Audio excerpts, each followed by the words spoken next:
각이 살아있는 정치평론 시사정각 시작하겠습니다. 오늘은 김진전 중앙일보 논설위원 그리고 최창렬 용인대 특임교수 두 분 모셨습니다. 어서 오세요. 안녕하세요. 네, 공조본이 윤석열 대통령에게 2차 소환 통보를 했습니다. 날짜를 크리스마스로 정했습니다. 크리스마스가 내주 수요일, 예. 공휴일이죠. 그런 날짜를 정한 데에는 제가 이 공수처가 이 강하게 수사의 의지를 과시하기 위한 휴일도 쉬지 않겠다. 그렇죠. 예.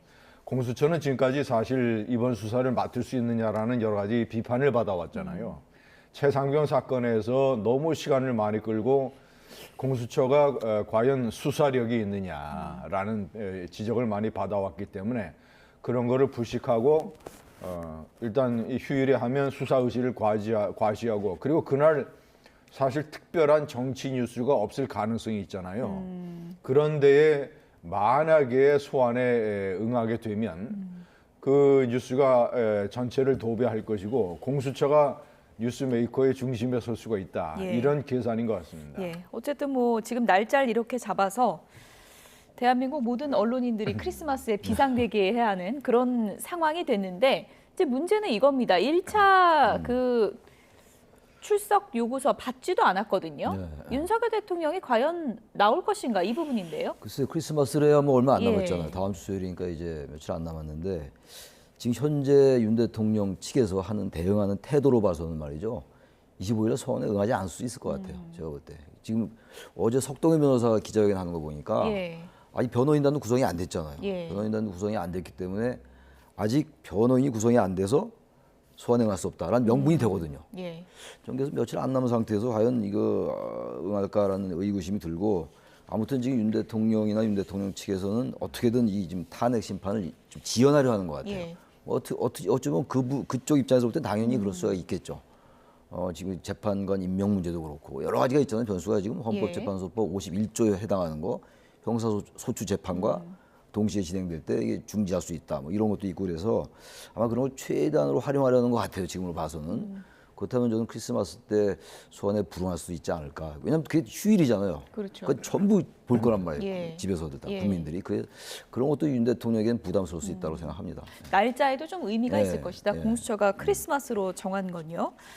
그래서 지금 말씀하신 것처럼 이거 뭐 지연 전략 펴는 거 아니냐 이런 네. 따가운 시선도 많고 또 한켠에서는 변호인단 꾸리는 게 지금 쉽지는 않을 것이다. 또 이렇게 보는 시각도 있거든요. 어떻게 보세요? 대검 중수부장을 지냈던 당시 이제 윤석열 검사가 중수부 과장이었죠. 예. 김홍일 전 방송통신위원장 변호인을 맡기로 했는데 비유하자면 그 사람은 이제 박근혜 대통령 사건 특검 때에 특검을 맡았던 사람은 박영수 변호사고 예. 실질적으로 수사팀장을 맡았던 사람은 윤석열 검사였습니다. 그러니까 이번에 김홍일 전 위원장은 박영수 특검처럼 변호인단의 좌장 역할을 하는 상징적인 존재가 될 것이고 예. 그 실무팀은 이 석동현 변호사가 아마 맡을 것 같아요. 과거의 윤석열 팀장처럼 예. 역사의 아이러니죠.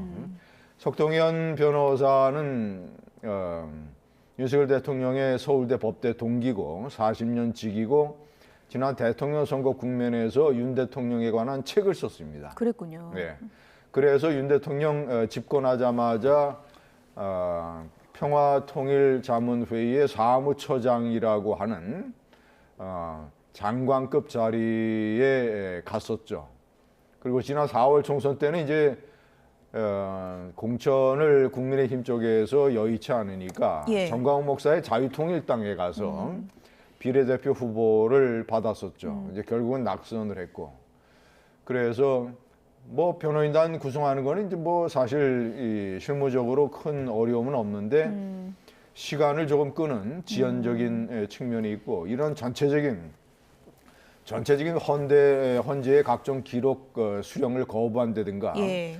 소환에 불응한다든가 이런 것들은 저는 친윤계의 좌장인 권성동 원내대표와 상당한 교감을 이루고 있다고 봐요. 어떤 부분에서요? 권성동 원내대표도 각종 주장을 통해서 헌법재판소의 심리와 결정을 늦추려고 하는 그런 이 전략을 쓰고 있지 않습니까?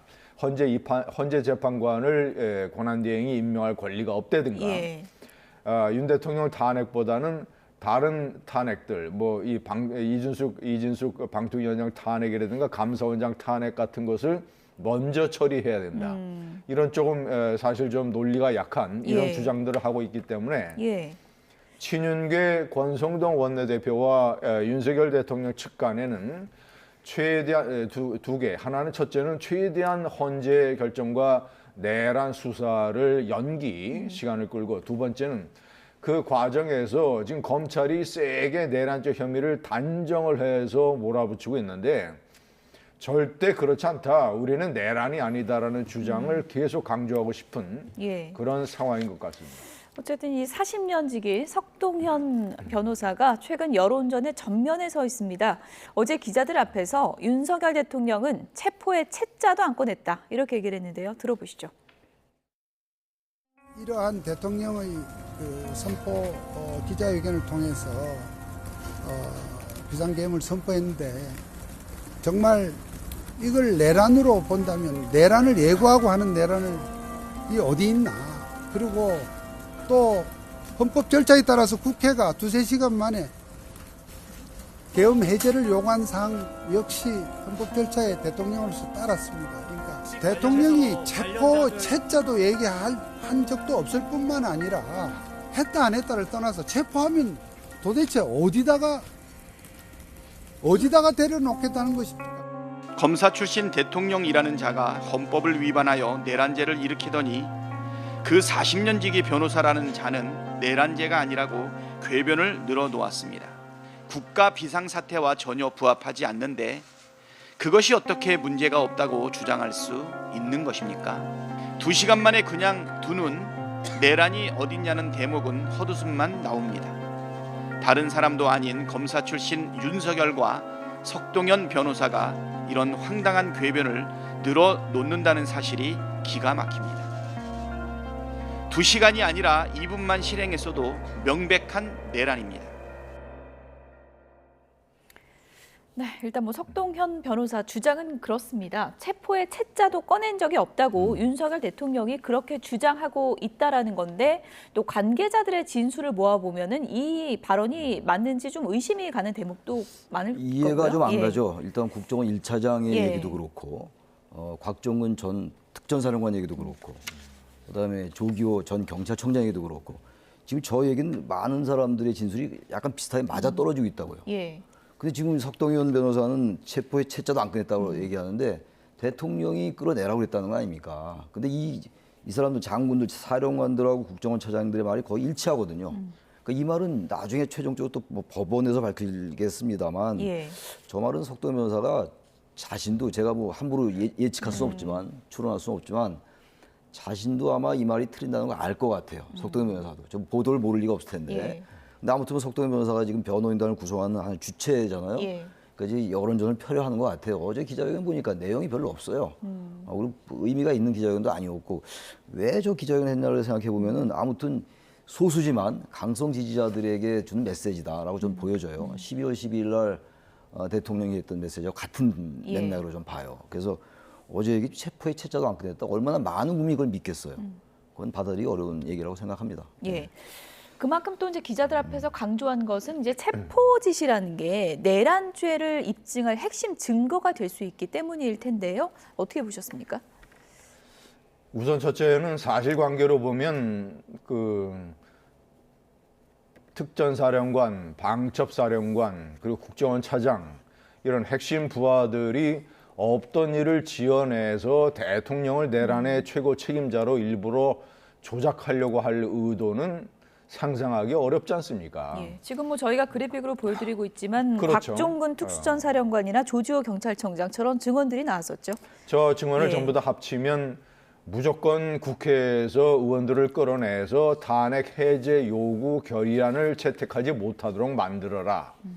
두 번째는 주요 정치인들 한동훈, 이재명, 우원식 뭐 이 기타 등등 해서 이 사람들을 체포해라. 체포해라. 총체적으로는 이번 기회에 싹 갈아엎어야 된다. 정리해야 된다. 이런 취지 아닙니까?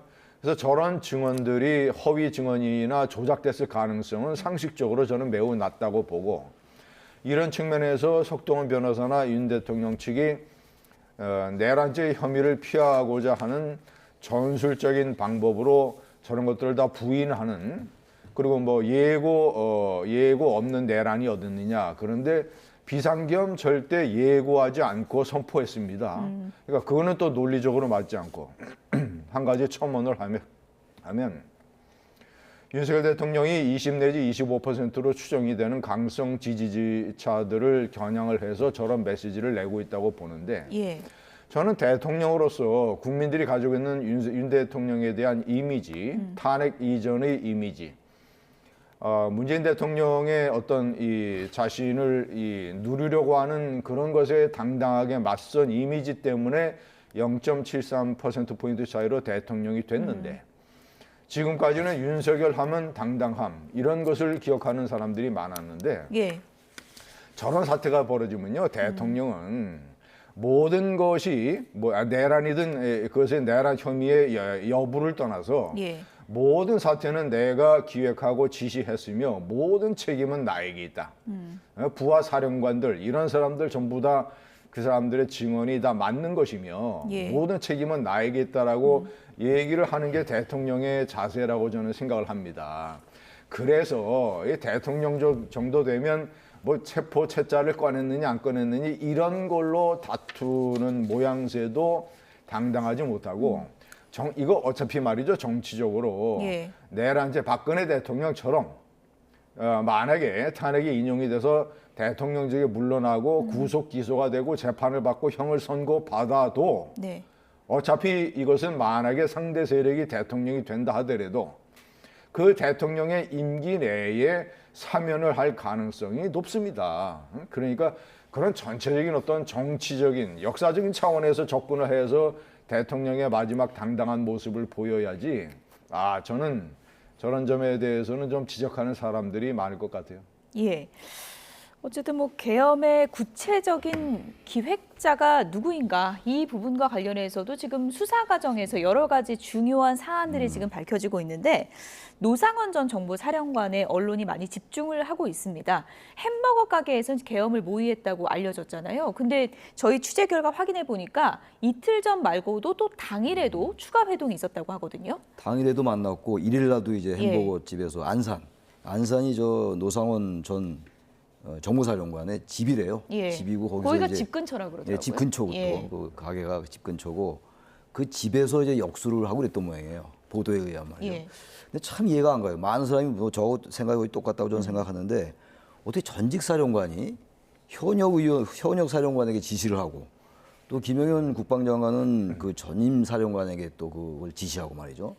이 구조가 이거 다 떠나서 이뭐 군이라는 조직이 특수하고 또 더 그런 것들이 심한 건데, 체계라든지 이런 지휘 체계를 더 중시하는 조직인데 이게 어떻게 가능했을까? 예, 그리고 뭐 어제 전역을 했어도 그러면 안 되는 겁니다만, 이 6년 전 됐어요.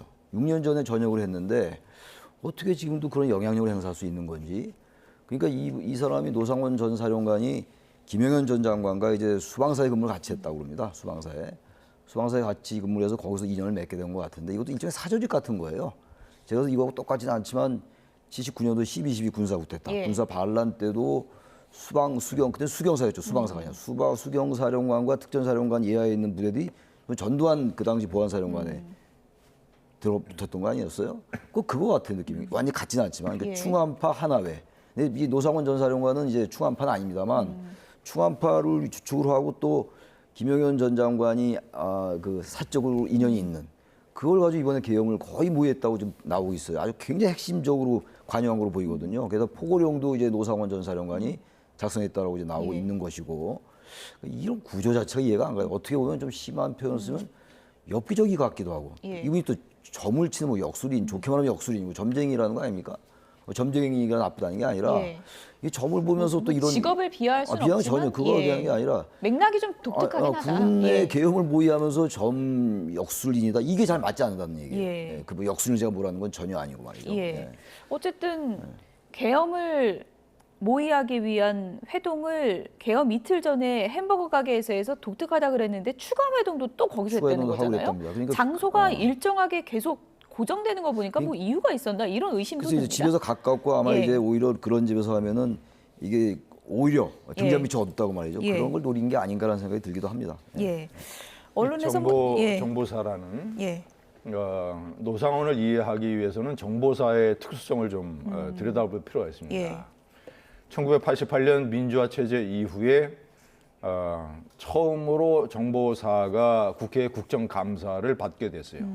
왜냐하면 정보사의 일부 요원들이 오흥근 중앙일보 사회부장에 대한 허벅지 그 칼 테러를 저질렀단 말입니다.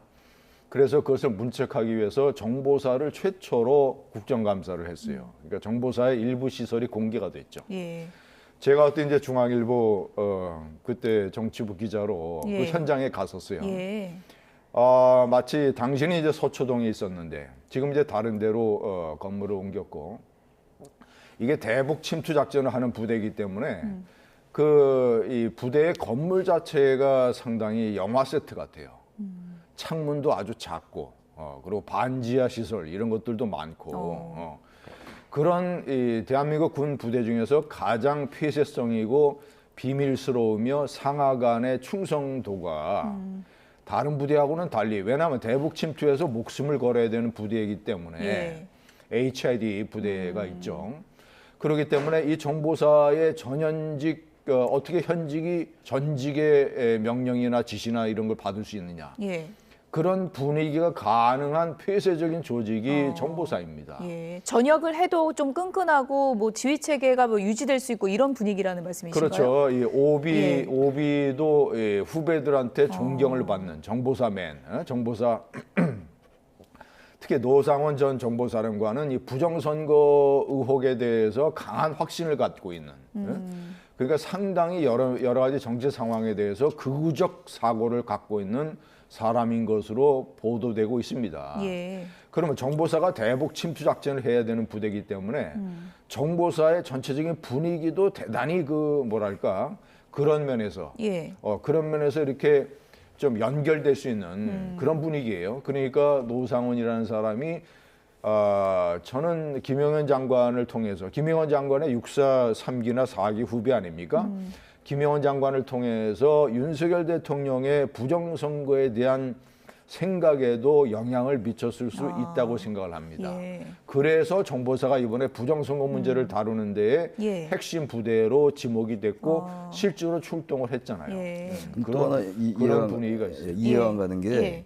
이 기갑여단장도 그 자리에 있었다는 거예요. 근데 이 기갑여단장이 파주에 있습니다. 보도에 나와서 예. 제가 군생활할 때 제가 그 기갑여단을 많이 봤는데. 햄버거 회동 말씀하시는 예, 건가요? 예. 근데 이 기갑여단장이 휴가 중이었다는 거 아닙니까? 예. 휴가 중이었는데 이 사람도 노상원 전 사령관의 지시를 받았다는 보도가 네. 있어요 지금. 기갑여단이 막강한 화력이에요 거기가. K1 예. 그 전차도 있고 장갑차도 있고 수도의 그 수도를 방어하는 기갑여단이거든요. 근데 이건 정보사 출신이 아니거든요 이 사람은. 예. 그런 걸로 봐서는 이 노상원 이 전 사령관이 뭔가 무슨 관계가 있긴 있는 것 같아요. 예. 단순하게 정보사의 김진희 폐쇄성을 의원님이 떠나서. 뭐 취재 경험도 얘기해 주시고 그랬는데 그렇게 반지하까지 하면서 폐쇄성을 강조하는 그런 부대라고 하는데 롯데리아에서 회동을 했다니까 많은 분들이 좀 의아하긴 했던 것 같습니다.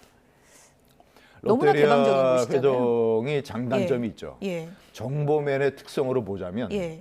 오히려 무슨 저 호텔에 이 방을 비밀 방을 예약한다든가 이런 식으로 하면 그것이 이제 호텔 종업원들이라든가 또는 이런 사람들에게 약간의 아니 무슨 회동을 하길래 이렇게 비밀스럽게 하지? 롯데리아는 사람들 많이 다니고 예. 그래서 얘기를 해도 뭐 옆좌석에서 누가 무슨 얘기를 하는지 별로 관심들이 없잖아요. 롯데리아. 네. 어쨌든 뭐 저희가 뭐 추측만 해볼 뿐. 네. 근데 뭐 회동을 여기서 2번이나 했다니까 정말 글쎄요, 무슨 예. 장소에 의미가 있나 이런 의심을 가질 수밖에 없는 것 같고요. 어쨌든 노상원을 잘 모른다고 했던 문상호 정보사령관 이 햄버거 회동을 함께한 것으로 알려졌는데 앞서서 지난 10일에는 노상원을 잘 모른다 이렇게 얘기를 했었습니다. 들어보시죠. 노상원 알아요 몰라요? 잘 모릅니다. 예비역 소장 육사 41기 노상원 모른다고? 소령 때 1년 딱 근무한 적이 있습니다. 박근혜 청와대에서 근무한 적 있어요, 없어요? 본인 있습니다. 1년 근무했습니다. 근무했죠? 예, 노상원 씨 그때 경호차장 했죠? 그렇게 기억하고 있습니다. 근데 몰라요? 그리고 김용현 장관 소개해 준 사람이 노상원이죠. 그렇지 않습니다. 그래서 김용현하고 매우 잘 알죠. 저도 제가 장관님이랑 처음 이번 근무한- 정보사령관 유임될 거라는 확신을 노상원과 김용현을 통해서 알았죠. 처음 듣는 얘기입니다. 노상원 모른다. 국회에서 이렇게 답변을 했지만 이후에 이제 조사 과정에서는 김용현 전 장관으로부터 노상원의 지시가 내 지시라는 명령을 받았다는 진술을 했다. 이런 언론 보도도 나오고 있는 상황이거든요. 저 때는 이제 햄버거 회동이 밝혀지기 전이었어요. 전이죠. 그러니까 예. 노상원 이제 전 사령관에 대해서 예. 김영현 장관이 전폭적으로 이제 맡긴 거나 마찬가지입니다. 그리고 그 지금 예하에 있는 저런 사람들, 이제 문상호 사령관이라든지 또 다른 사람, 아까 이 기갑 여단장도 얘기했습니다만 어쨌든 김영현 전 장관이 일단 노상원 말 들어라.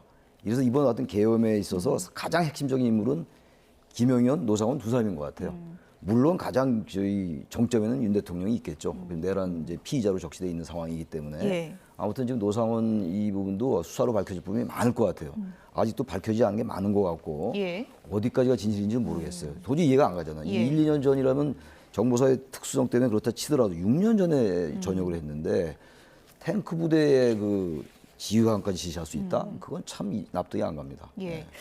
김용현과 노상원 이 핵심 두 인물이 왜 계엄을 기획하는데 이름이 등장할까? 많은 분들이 여러 가지 이제 퍼즐을 맞추고 있을 것 같은데 조금 전에 이제 김준희 의원님 설명을 좀 토대로 추측을 해보자면 오히려 노상원 전 사령관이 김용현 전 장관을 움직였을 가능성도 있다. 이렇게도 볼 수 있는 건가요? 노상원 전 사령관은 나름대로 군내에서 예. 정보사 조직 또는 뭐 수방사 조직 이런 것을 중심으로 해서 어느 정도 카리스마가 있는 인물인 것 같아요. 그래서 후배들이 따른다. 조금 전에 언급이 됐던 기갑 이 여단장. 어차피 보면 군내에는 노상원 인맥이라는 게 있다. 그 규모는 뭐 어느 정도인지 정확하게 모르겠습니다만. 그리고 중요한 것은 이 노상원 전 사령관이 김영원 전 장관의 그토록 신임을 얻게 된 데는 부정선거를 포함을 해서 여러 가지 정치 상황에서 예를 들자면 대통령이 얘기했던 종북 반국가 세력 그런 이론 그런 것들도 이제 정보사가 그런 데와 관련된 조직이니까 예. 그런 것도 어떤 이론적 토대를 제공했을 가능성이 있는 것이고 그 전역한 지 6년이 됐으면 6년 동안에 오히려 우리 사회에 그런 것들을 파악할 수 있는 보다 더 자유로운 조건에 있었던 인물이다. 예. 예? 그러니까 부정선거 음모론을 주장하는 사람들을 열심히 만났을 가능성도 있잖아요. 예. 그렇기 때문에 정말이지 이번 사태의 배후에 예. 참 노상원 전 이 사령관이 있다는 것도 정말 미스테리이자 예. 어쨌든 뭐 지금 뭐 노상원 전 사령관, 김용현 전 장관 신병이 이제 확보된 상황이니까요. 수사 결과를 좀 지켜봐야 할 것 같고요. 이번엔 정치권 얘기로 좀 넘어가 보도록 하겠습니다. 탄핵 정국에 접어들면서 조기 대선 가능성이 이제 거론되자 잠룡들이 서서히 목소리를 내고 있습니다. 홍준표 대구시장 최근에 정치적 목소리를 많이 내고 있는데요. 한 언론 인터뷰에서 이런 얘기를 했습니다. 그래픽을 좀 보여주시면 좋을 것 같습니다. 일각에서는 대선 출마 공식화한 거 아니냐 이런 얘기가 나오고 있습니다. 이런 얘기를 했습니다. 이재명 대표가 대통령 되는 것은 말도 안 된다. 범죄자를 어떻게 대통령으로 만드나. 오세훈 서울시장도 있고 나도 있으니 충분히 우리 당도 대선 치를 수 있다. 탄핵 대선을 치러본 경험은 나밖에 없다. 그러니까 뭐 나온다 이렇게 해석도 가능할 것 같습니다.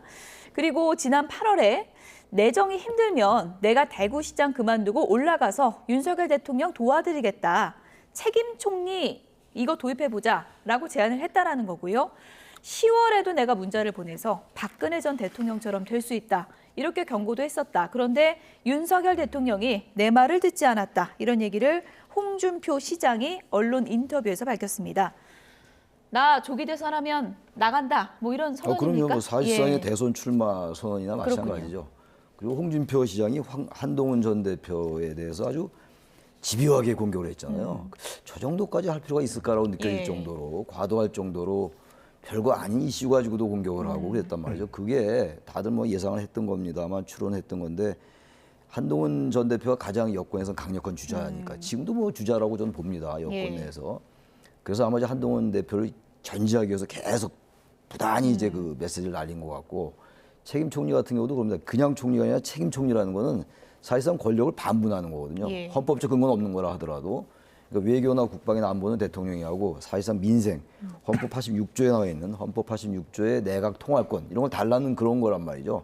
그런 걸 얘기했다는 게 이제 대선에 대해서 계속 얘기했던 건데 상황이 이렇게 되니까 예. 이제 본격적으로 이제 자신을 알리는 그런 메시지라고 생각합니다. 내가 그렇게 미워하던 한동훈 전 대표도 당을 나갔고 이제는 내 무대다. 뭐 이런 선언입니까? 어떻게 보셨습니까?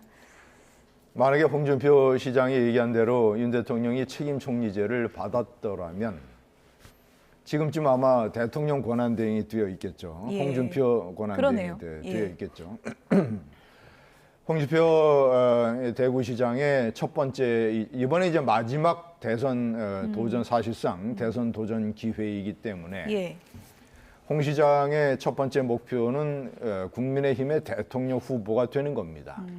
탄핵전만 해도 한동훈 대표에게 상당히 밀려서 그 가능성이 상당히 어려운 것 아니냐. 예. 한동훈 대표가 지난 총선 때 비대위원장을 맡았을 때는 이재명 대표하고 국민적 지지율이 거의 비슷하거나 어떤 조사에서는 앞섰어요. 탄핵 전에 국민의힘의 대표를 맡았을 때는 이재명 대표의 절반으로 떨어졌습니다. 예. 그런데 지금 가장 최근의 조사는 이재명 대표의 7분의 1로 추락을 해서 홍준표 대표와 5대5로 똑같아요. 예. 그래픽 보여주시면 될 것 같습니다. 네. 예. 그리고 만약에 홍준표 대표가 저렇게 이 지지를 하는 이제 오세훈 서울시장이 같이 출마를 하게 되면 어떤 일이 발생하냐면 예. 한동훈 대표도 출마를 하고 예. 한동훈 대표나 오세훈 시장은 처음에는 탄핵 반대했다가 막판에 탄핵 찬성으로 돌았어요. 그러면 탄핵 찬성파가 한동훈, 오세훈 두 사람이 되는 겁니다. 탄핵 찬성파 표가 결정적으로 갈라지게 돼요. 아. 예, 그러면 홍준표 시장은 대구 경북과 친윤계를 중심으로 하는 탄핵 반대표를 거의 다 흡수할 수 있어요. 저쪽은 갈라지고 나는 혼자 받으니까 결국 내가 된다. 이런 그렇죠. 계산입니까? 그렇죠. 예. 그러니까 오세훈 시장을 그게 탄핵 찬성을 했음에도 불구하고 예. 한 대표는 공격을 하고 오 시장은 환영을 하는 이런 이율배반적인 논리를 가지고 가는 것이죠. 예. 그렇게 되면 실제로도 제가 판단할 때는 오세훈, 한동훈 다 동시에 출마하게 되면 예.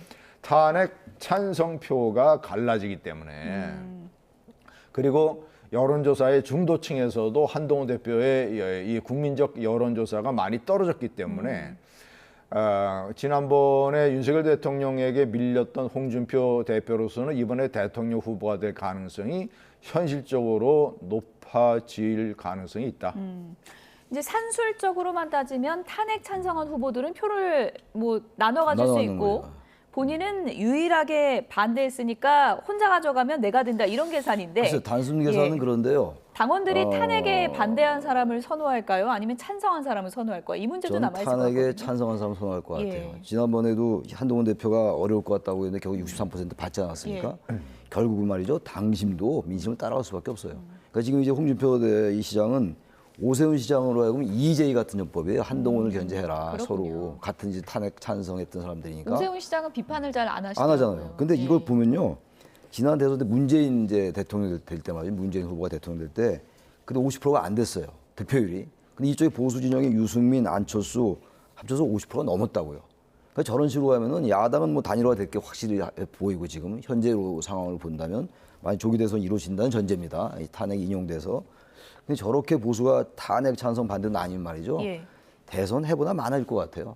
일단 국민의 민심이 압도적으로 탄핵을 찬성하는 거였잖아요. 예. 근데 지금 가장 유력하게 보일 수 있는 이 홍준표 시장이 탄핵을 반대한다. 예. 이렇게 해서 대선 칠 수 있겠어요? 홍준표 시장이 아무리 전략적으로 뭐 정치공학을 아주 노련하게 한다 하더라도 예. 결국 민심에 정면적으로 정도를 걸어야죠. 이렇게 가면 좀 쉽지 않을 것 같아요. 제가 볼 때는. 예. 네. 오세훈 시장은 아직 뭐 나오겠다는 얘기도 안 했는데 홍준표 시장이 나랑 오세훈 있으면 경선 치를 수 있다 이렇게 해버렸거든요. 오세훈 시장은 지금은 지지율이 지금 뭐 2% 정도니까 상당히 좀 낮은 편이긴 한데 기회가 좀 될 거라고 보십니까? 기회가 될 수 있는 찬스가 있었죠. 그런데 거듭 말씀드리지만 시장을 그만두고 이번에 출마를 하고 이번에 한동훈 대표나 오세훈 시장은 전부 다 이 계엄 사태와 탄핵 문제에 관해서 오락가락함으로써 상당 부분 중도층의 지지를 잃었어요. 제가 탄핵 사태 이후에 여러 번 이제 방송에서 얘기를 했는데 대표적으로 이 한동훈 대표 같은 사람은 천금의 기회를 잃었다. 예, 국가 지도자가 될 야망을 품은 사람은 이런 계엄 사태나 이런 위기 상황에서 커다란 승부수를 걸어야 됩니다. 처음에 계엄 반대를 했잖아요. 거기까지는 좋았어요. 근데 그 다음에 바로 탄핵 반대. 그 다음에는 또 방첩사령관 끌어들여서 탄핵 찬성. 그 다음에는 또 탄핵 반대. 그 다음에는 또 최종적으로 탄핵 찬성을 해서 제가 계산을 해보니까 한동훈 대표 같은 경우는 4번 오락가락을 했어요. 우왕좌왕. 한 가지 하나만 첨언을 하면 1991년에 소련 공산당 체제가 붕괴되는 과정에서 소련 공산당이 쿠데타를 했을 때 예. 보리스 옐친 러시아 대통령이 탱크 위에 올라가서 그걸 막음으로써 전국의 주도권을 쥐고 국민적 스타가 됐습니다. 한동훈 대표는 이번에 그렇게 했어야 된다. 천금의 기회를 놓쳤다.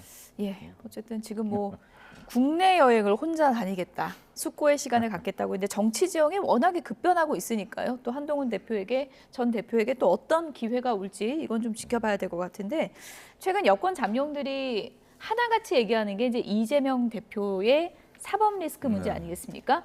이화영 전 부지사 항소심 결과가 어제 나왔더라고요. 이것이 방북 비용 나쁘다. 이 부분에 대해서는 1심과 2심이 동일하게 인정을 한 건데요. 이건 어떻게 보셨습니까? 이 800만 달러가 이제 500만 예. 달러는 스마트팜 비용이고 사업 비용이고 300만 달러가 이제 방북 비용이라는 거 아닙니까? 200만 달러. 예. 200만 달러가. 근데 저게 1심과 2심이 똑같아요. 사실관계가. 단지 이제 형량만 9년 6개월에서 7년 8개월로 줄은 거거든요. 그러니까 지금 저 사건은 지금 이재명 대표도 기소가 돼 있는 사건이에요. 기소가 돼 있고 이화영 전 부지사가 저렇게 이제 법원이 1심, 2심 다 똑같이 적어도 대북 송금에 대해서 불법적이고 이건 대납한 거다. 라는 사실관계를 똑같이 얘기하고 있는 거 아닙니까? 대법원까지 가면 어떻게 될지 모르겠습니다. 예. 대법원도 사실관계를 바꾸는 건 아닌 걸로 제가 알고 있으니까 그렇다면 이재명 대표가 볼 때는 이 재판은 대단히 불리할 수가 있죠. 기소가 아직 이제 돼 있는 상황이라서요. 예. 그래서 2심에서 완전히 사실관계가 바뀐다든지 법원이 인정하지 않았다면 이재명 대표에게 대단히 유리해질 텐데 이건 그렇지 않은 건데 문제는 그겁니다. 이 대북 송금 사건에 대해서 2심까지 나겠어요? 예. 1심도 뭐 안 1심도 나올 어려울 것 가능성이 같고 높다. 그래서 저게 그렇습니다. 예. 사법 리스크가 원천적으로 해소해 돼 가는 것 같아요. 탄핵이 인용된다는 전제입니다, 물론. 예. 그 탄핵 심판이 언제 끝나냐에 따라 다를 수가 예. 있는 건데 저는 완전하게 이재명 대표의 사법 리스크가 원천적으로 해소되는데 윤석열 대통령이 예. 기여했다. 결과론적으로 아주 이상한 역사의 아이러니다라고 생각합니다. 어쨌든 뭐 조기 대선이 치러진다는 가정하에서는 이재명 대표 관련해서는 지금 뭐 선거법하고 위증교사 그렇죠. 그 그 두 개죠. 항소심 결과가 이제 주목이 되는데 국민의힘 주진우 의원은 지나치게 좀 지연 전략을 쓰고 있다 이렇게 비판을 했습니다. 내용 들어보시죠. 지금 걸림돌은 하나 더 있는데요. 특이하게 변호사를 아예 선임을 안 하고 있어요. 변호사 선임 안 하면 재판을 미루는데 2가지 효과가 있습니다. 첫 번째 재판이 열렸을 때 이재명 대표가 가서 저 변호사 선임 안 했는데요? 라고 하면 보통 재판장 입장에서 좀 황당하잖아요. 신중히 하느라고 이제 선임하겠습니다라고 할 수가 있고 예. 그럼 이 상태로 가면 우리 국선 변호인을 선임해서 붙여줄게 라고 통지를 보낸 겁니다. 이재명 대표 입장에서는 굉장히 이것도 망신스러운 장면인데요. 무슨 세금 빼먹기 달인도 아니고 이재명 대표가 국선 변호사 우리가 낸 세금으로 운영되는 국선 변호사를 선임해서 그걸로 재판하겠다는 게 말이 됩니까? 뭐 국선 변호사 쓸 것도 아니고 지금 지연 전략 펴고 있다 이렇게 꼬집고 있는데요. 어떻게 보셨습니까? 이재명 대표로서는 당연히 그런 전략을 쓰겠죠. 예, 당연히. 그리고 또 주목할 만한 것은 법관 기피 신청을 법원이 일단 받아들였어요. 기각한 게 아니라 기피를 해야 되는지 안 해야 되는지를 우리가 한번 따져보겠다라고 예. 했습니다. 법원이 내놓은 논리가 또 주목이 됩니다. 이것은 재판을 지연시키기 위한 시간 끌기가 아닌 것 같다.